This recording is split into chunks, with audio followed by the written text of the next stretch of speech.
If we're serious, we've got to take a balanced, responsible approach. And by the way, this is not just when it comes to individual taxes. Let's talk about corporate taxes.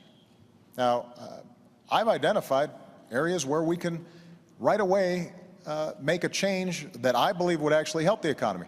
The oil industry gets $4 billion a year in corporate welfare. Basically, they get deductions that those small businesses that Governor Romney refers to, they don't get. Now, does anybody think that ExxonMobil needs some extra money when they're making money every time you go to the pump? Why wouldn't we want to eliminate that? Why wouldn't we eliminate tax breaks for corporate jets? My attitude is if you got a corporate jet, you can probably afford to pay full freight, not get a special break for it. When it comes to corporate taxes, Governor Romney has said he wants to, in a revenue-neutral way, close loopholes, deductions. He hasn't identified which ones they are, but thereby bring down the corporate rate. Well, I want to do the same thing, but I've actually identified how we can do that. And part of the way to do it is to not give tax breaks to companies that are shipping jobs overseas. Right now, you can actually take a deduction for moving a plant overseas. I think most Americans would say that doesn't make sense, and all that raises revenue. And so if we take a balanced approach, what that then allows us to do is also to help young people, the way we already have during my administration, make sure that they can afford to go to college. It means that the teacher that I met in Las Vegas, a wonderful young lady, who describes to me, she's got 42 kids in her class. The first 2 weeks, she's got them, some of them sitting on the floor until finally they get reassigned. They're using textbooks that are 10 years old. That is not a recipe for growth. That's not how America was built. And so budgets reflect choices. Ultimately, we're going to have to make some decisions. And if we're asking for no revenue, then that means that we've got to get rid of a whole bunch of stuff.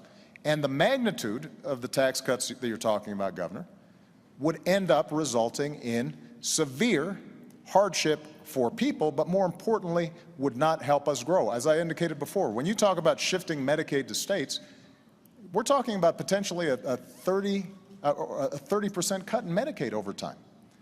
Now, that may not seem like a big deal when it just is paper, numbers on a sheet of paper. But if we're talking about a family who's got an autistic kid and is depending on that Medicaid, that's a big problem. And governors are creative, there's no doubt about it. But they're not creative enough to make up for 30% of revenue on something like Medicaid. What ends up happening is some people end up not getting help. Jim, let's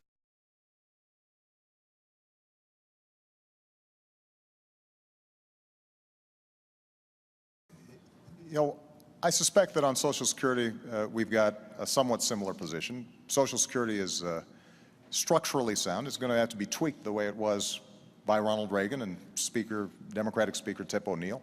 The basic structure is sound.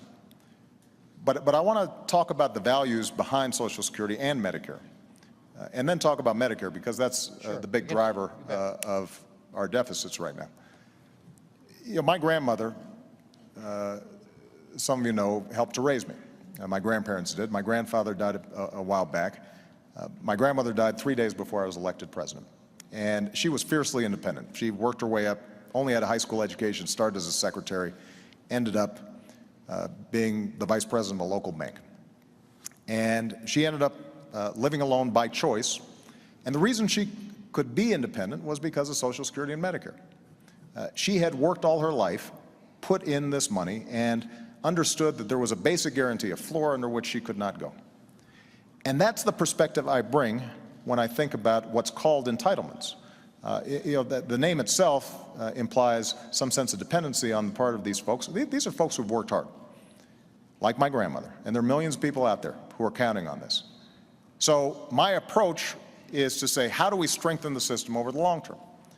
And in Medicare, what we did was we said, we are going to have to bring down the costs if we're going to deal with our long-term deficits. But to do that, let's look where some of the money is going. $716 billion we were able to save from the Medicare program by no longer overpaying insurance companies, by making sure that we weren't overpaying providers. And using that money, we were actually able to lower prescription drug costs for seniors by an average of $600.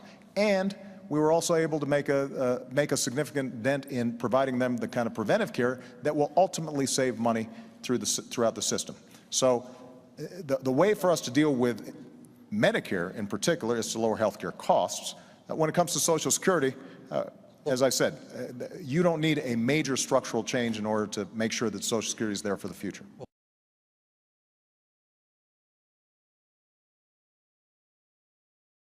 To present this plan that he says will only affect folks in the future. And the essence of the plan is that he would turn Medicare into a voucher program. It's called premium support, but it's understood to be a voucher program.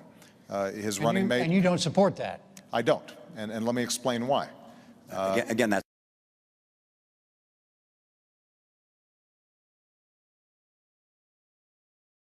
So if you're 54 or 55, you might want to listen, because this will affect you. The idea, which was originally presented by Congressman Ryan, your running mate, is that we would give a voucher to seniors, and they could go out in the private marketplace and buy their own health insurance.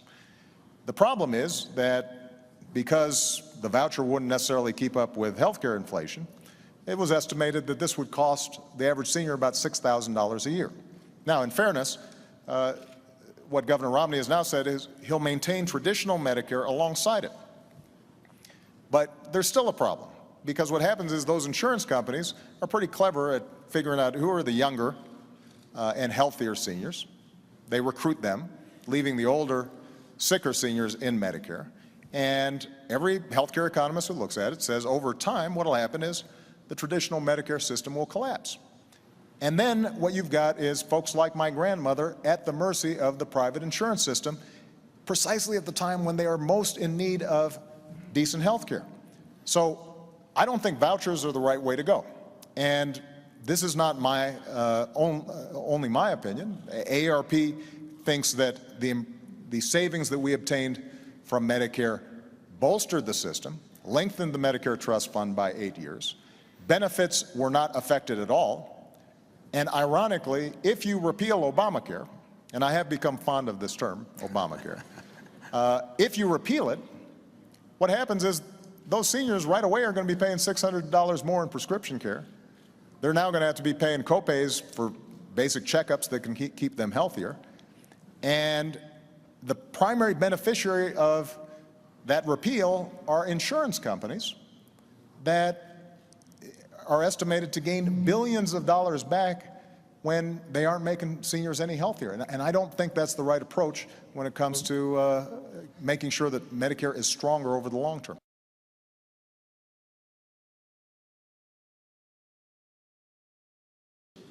Jim, if I can just respond very quickly. First of all, every study has shown that Medicare has lower administrative costs than private insurance does, which is why seniors are generally pretty happy with it.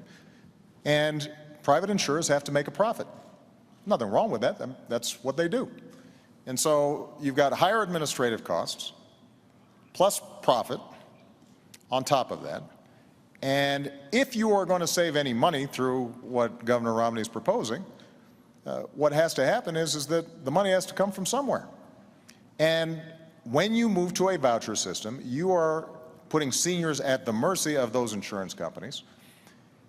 And over time, if traditional Medicare has decayed or fallen apart, then they're stuck. And this is the reason why AARP has said that your plan would weaken Medicare substantially. And that's why they were supportive of the approach that we took. One last point I want to make. We do have to lower the cost of health care, not just in Medicare and Medicaid. Talk about that in a minute. But overall. Oh, okay. And so that's a big topic. Can we stay on Medicare? Is that a yeah, we're separate topic? Yeah, I want to get to it, but in response to this specific on Dodd-Frank and what the governor just said.